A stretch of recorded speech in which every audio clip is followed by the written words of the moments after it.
Um, Damon Martin is a verb. He has done a tremendous amount. He was, in the White House and I think deputy. Like he was one of the top people that made stuff run on time in a prior century. But then he was a very successful finance guy. I think Burlington Coat Factory, some others. And he said, "I have all this wealth, social capital, money capital. I want to give back." What are you doing right now, and how can that inform the future? So I'm going to start just a little bit to make sure that we I'm have student clear. body president, University of North UC Carolina, Charlotte. Charlotte. So grew up in poverty, had a heroin addict as a stepfather, saw things as a kid that the kid should never see, lived in Inglewood, California, and then moved to rural North Carolina, traded, oh, okay, there we go. And traded the gangs for Confederate flags, but I lived. And then I got into UNC Charlotte. I became student body president as a sophomore, got great mentorship, and my life changed there. And my first job out of college was assistant to the White House Chief of Staff, working for Erskine Bowles. Came here because I got into Harvard Business School, and then joined Adage Capital, and just as it was forming, and spent 21 years at Adage. We went from 0 to 40 billion over that period of time, and that success allowed my wife and I to become philanthropists, and we invested in health equity and education, and that was all going well. And then, 5 years ago, was standing in the middle of an emergency room with someone I love dearly, who was dealing with depression, anxiety, and was suicidal. And that changed our family's life. It changed my life. And during the worst moments of that, what I realized is that I was now living on the other side of inequity, where I had the resources to help that loved one, but the same version of myself at 14, I'd be dead or in jail. So you left hedge fund, 21 years. Over the next few years, does AI close the gap or widen the gap behind the inequities that are in zip codes that you're born in? Both. In what way? Expand.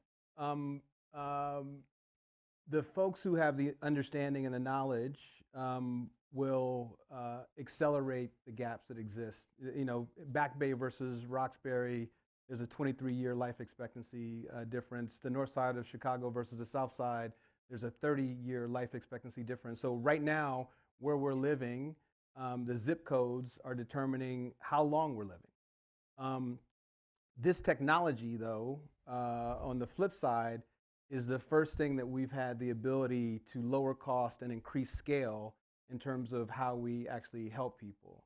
And so the company that we started several years ago, WellWithAll, which is a health and wellness consumer products company, think a 2.0 version of what Paul Newman did with Newman's Own, where we take 20% of the profits of everything that we sell and we use that to impact health equity. Initiatives like that, using the power of capitalism, have the power to harness technology and resources, and the power of community that we were just talking about, to help the folks who are desperately in need. So what's special about that is you didn't reinvent the wheel. You looked at a wheel that worked and you said, let me build on it and take it to the next level. So you put $1 million prize for early detection by your kids' generation. Is the zip code gap finally gone? And what did you build to end? What are you building to end it? So what I know is that I'm going to do something, right? And that WellWithAll is going to do something, and we're going to invest. And I think that creates a positive snowball effect. So we need everybody in this audience, everybody watching, to include themselves in that journey. But we will make a difference in those gaps for sure. Right. So this is a digital tattoo for the future to understand where we're going. Does society ever solve health equity for good, or is it a fight every generation has to win against? And what do you want to put down on this media for all to see and for you to kind of benchmark? Are you achieving what you want to achieve with your leadership and philanthropy? So every one of the cities that we're serving, and we're starting with Boston and Chicago first, where we sell the products and we take the profits and use that to impact these gaps. We should see this 23-year go to 20, go to 15, go to 5, go to 0. We should see the 30-year go from 30 to 25 to 0 with health education, with better access to information and better investment where it's needed with real scale.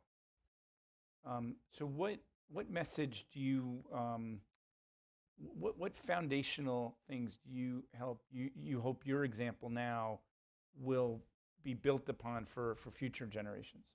People need help right now. Every one of us can do something. Every one of us can help the person next to them. There's somebody that's worse off than you. Just do something. I mean, that to me, fundamentally, we're all living in these silos. This has been deemed a generation of loneliness and despair. Just reach out to somebody. Yep. My final question, I've watched you and your wife have a really special relationship.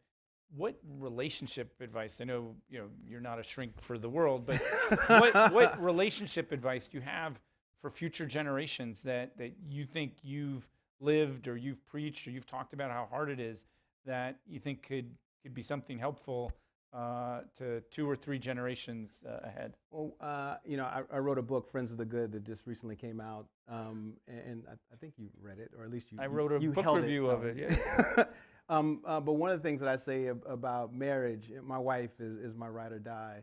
And when I talk to young people, I talk about sometimes, marriage can be a negative 30, 130 relationship. This thought process that it has to be 50-50 at all times is a complete false narrative.